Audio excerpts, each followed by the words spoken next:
हजुर साथीहरु स्वागत छ हजुरहरुलाई तेज नेपाल युट्युब च्यानलमा। म DB थौरको तर्फबाट पक्कै पनि आज पनि एउटा भिडियो लिएर आएको छु। यो भन्दा अघिल्लो भिडियो हेर्नु भएको छ भनेपछि हजुरहरुलाई थाहै छ आजको कुन टपिकमा भिडियो छ भनेर। यदि थाहा छैन भने पनि हेर्नु होला र जानकारी दिन चाहन्छु। फेरि पनि यो अनलाइन रोजगार सम्बन्धी हो हैन, अनलाइन रोजगार सम्बन्धी हो। एक नम्बरमा रहेको थियो अनलाइन रोजगारको लागि परिचय पत्र कसरी बनाउने भनेर। यो मैले बनाएर भिडियो अपलोड गरिसकेको छु। यदि हेर्नु भएको छैन भने हेर्नु होला र परिचय पत्र बनाउनु होला भन्न चाहन्छु। र आज रहेको छ यो 2 नम्बरमा अनलाइन रोजगारको लागि लोगो कसरी बनाउने भन्ने विषयमा। लोगो कसरी बनाउने र कहाँबाट बनाउने भनेर।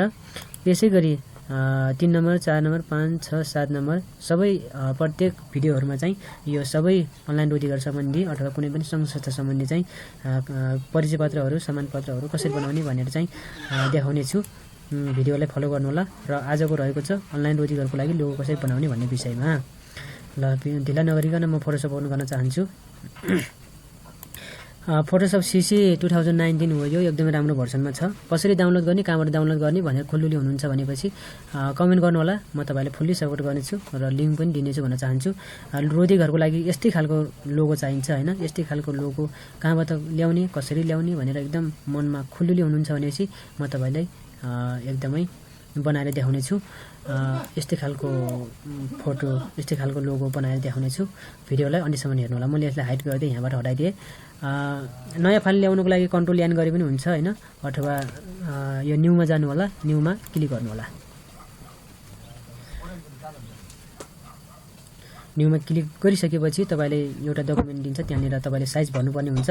किनभने लोगोको लागि चाहिँ हामीले प्रोफाइलमा एकदम फिक्स अट्ने खालको साइज राख्नु पर्छ। यसमा चाहिँ 1300 राख्दिनु होला। यसमा चाहिँ 300 ठिक छ।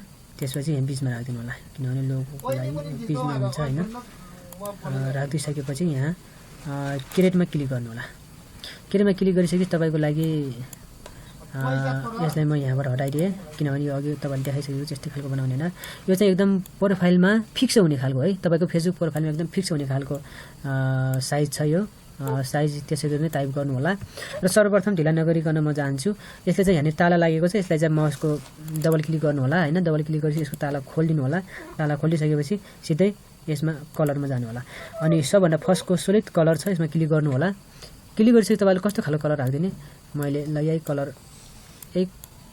कलर लिन्छु। हल्का यतातिर यही कलर ओके गरिदिए। ओके गरिदिसकेपछि तपाईको यो कलर फिल भइसकेको छ। र लोगो भनेकै गोलो हुन्छ हैन, तपाईलाई थाहै होला। र यसमा कस्टम शेप टुलमा जानु होला। जानेबित्तिकै यहाँ माथि तपाईलाई अप्सन देखाउँछ हैन। यसमा चाहिँ तपाईलाई एउटा लोगोको लागि तपाईलाई जुन मन छ त्यही ल्याउनु होला। मैले यही ल्याउन चाहन्छु। र शिफ्ट थिचेर चाहिँ यसरी ड्र्याग गरिदिनु होला है माउसले। शिफ्ट थिचेर यसरी ड्र्याग गरिदिनु होला। र यसमा कलर फिल गरिदिनु होला। सबभन्दा फर्स्टमा मैले यसमा भइदिन चाहन्छु।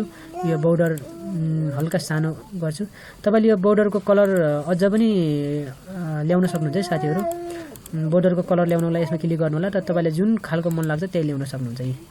जुन मन लाग्छ त्यही खालको ल्याउन सक्नुहुन्छ। त्यही भएर म सिम्पली यही लिन चाहन्छु।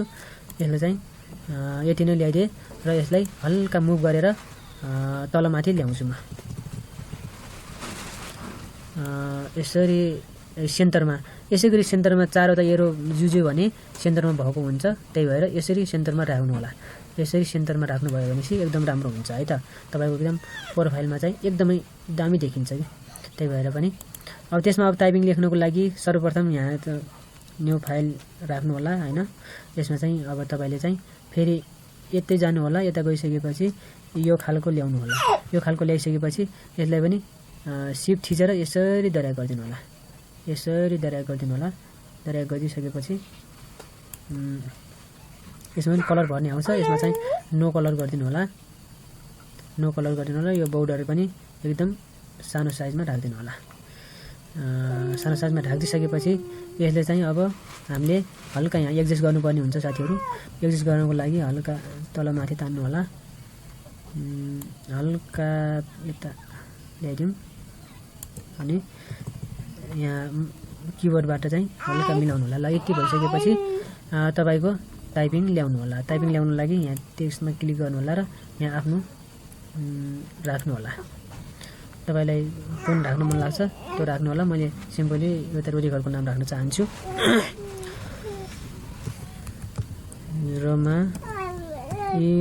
रमाइलो गाउँ बेसी अनलाइन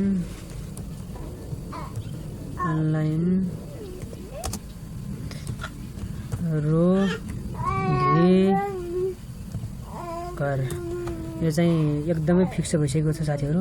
यो चाहिँ एकदमै सेन्टरमै छ भन्न चाहन्छु। तपाईँले तपाईँको रोजगारको नाम लेख्नु होला यसमा हैन। यदि यहाँ कलर चेन्ज गर्न चाहनुहुन्छ भने नि कलर चेन्ज गरिदिनु होला। तपाईँले जस्तो खालको कलर राख्यो भने हुन्छ, तपाईँको इच्छा हो। तपाईँले जस्तो खालको कलर राख्छु भने पनि तपाईँको इच्छा हुन्छ। तपाईँले यसरी कलर राख्न सक्नुहुन्छ। म चाहिँ यही राखिदिन्छु। यसमा ओके गरिदिए। हल्का एडजस्ट गर्नुपर्ने छ भनेपछि एडजस्ट गर्न पनि सक्नुहुन्छ र जहाँसम्म लाग्छ एडजस्ट गर्नुपर्ने देखिनँ मैले।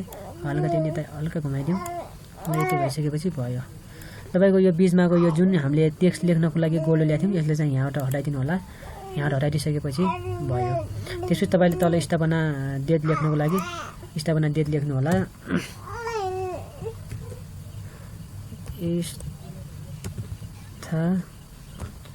स्थापना 2071 भनेर यसरी राखिदिएँ मैले।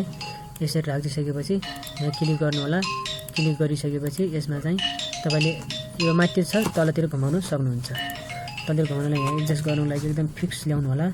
फिक्स ल्याइसकेपछि यसै गरी तपाईँले ल्याउन सक्नुहुन्छ। अझ तपाईँले अझ मिलाएर राख्नु होला साथीहरू। यसमा चाहिँ मैले कतै मिस्टेक पनि हुनसक्छ हैन। मिस्टेक भइसकेपछि पनि तपाईँले मिलाएर हेर्नु होला। र यति भइसकेपछि तपाईँको यो पनि भयो। अनि यो भइसकेपछि साथीहरू यो खाली ठाउँमा चाहिँ एउटा केही राख्नुपर्ने हुन्छ। तपाईँले जे राख्नुहुन्छ मादल बाँसुरी कुनै पनि बाजाहरू ल्याएर कुनै पनि गीत सङ्गीतको चिन्हहरू ल्याएर राख्न सक्नुहुन्छ। र मैले चाहिँ एउटा सारङ्गी लिएर राख्न चाहन्छु। तपाईँले देखाउनुको लागि मात्रै हो हैन। तपाईँले चाहिँ जे राख्यो पनि राख्न सक्नुहुन्छ। यसै गरी यतातिर ल्याइदिनु होला। यतातिर ल्याइदिसकेपछि यसलाई चाहिँ हल्का घुमाइदिनु होला। यसरी घुमाइदिनु होला साथीहरू। अनि यसलाई चाहिँ यतातिर ल्याएर राखिदिनु होला। यसले चाहिँ अझ तपाईँले अझ राम्रो पनि बनाउन सक्नुहुन्छ। अझ अलिक मिलाएर पनि राख्न सक्नुहुन्छ। यसै गरी यसले चाहिँ किबोर्डको सहायताले तपाईँको कम्प्युटर ल्यापटप जुन पनि किबोर्डको सहायताले चाहिँ मिलाएर राख्न सक्नुहुन्छ। यो भइसकेपछि कन्ट्रोल सी अनि कन्ट्रोल भी गर्नु होला। अनि यसको कपी हुन्छ। कपी भइसकेपछि यसलाई चाहिँ यसरी घुमाइदिनु होला। यसले चाहिँ यतातिर ल्याएर राखिदिनु होला। यतातिर ल्याएर राखिसकेपछि यहाँबाट कम्प्युटरको किबोर्डमा चाहिँ मिलाउनु होला। ल मैले यस्तै गरिदिएँ हैन। तपाईँले बुझिहाल्नुहुन्छ कसरी राख्ने भनेर। अनि साथीहरू यो बिचमा चाहिँ तपाईँले के राख्न चाहनुहुन्छ, कुनै पनि गायक गायिकाको तस्बिरहरू, कुनै पनि हिमालको पहाडको अथवा कुनै पनि घरको चिन्ह, रोदी घरको चिन्ह राख्न सक्नुहुन्छ हैन। मैले चाहिँ मैले बनाएर राखेको छु। यो राख्न चाहन्छु। र कसरी बनाउने, कहाँबाट बनाउने भनेर चाहिँ खुल्दुली छ मनमा भनेपछि चिन्ता लिनु पर्दैन। कमेन्ट गर्नु होला, सोध्नु होला, नजानेको कुराहरू सोध्नु होला। म तपाईँहरूलाई एकदमै फुल्ली सपोर्ट गर्न तयार छु। सर्वप्रथम भिडियोलाई फलो गरेर आफै बनाउने प्रयास गर्नु होला साथीहरू। त्यसपछि नजानेको कुराहरू सोध्नु होला। र युट्युबमा नयाँ च्यानलमा नयाँ हुनुहुन्छ भनेपछि सब्स्क्राइब गर्न नबिर्सनु होला भन्न चाहन्छु। अनि यसै गरी एउटा लोगो तयार भइसकेको छ। यसलाई यताउता बहुतार एकदम रङ्गीचङ्गी दिन्छु भन्ने सोच्नुहुन्छ भने पनि केही छैन। तपाईँको त्यो सपना पनि पुरा हुन्छ। रङ्गीचङ्गी दिनको लागि यतातिर क्लिक गर्नु होला। यसो गरी दर्या गरिदिनु होला। यसरी दर्या गरिसकेपछि तपाईँले अझ रङ्गीचङ्गी पाउन सक्नुहुन्छ। हल्का सेन्टरमा ल्याउनु होला।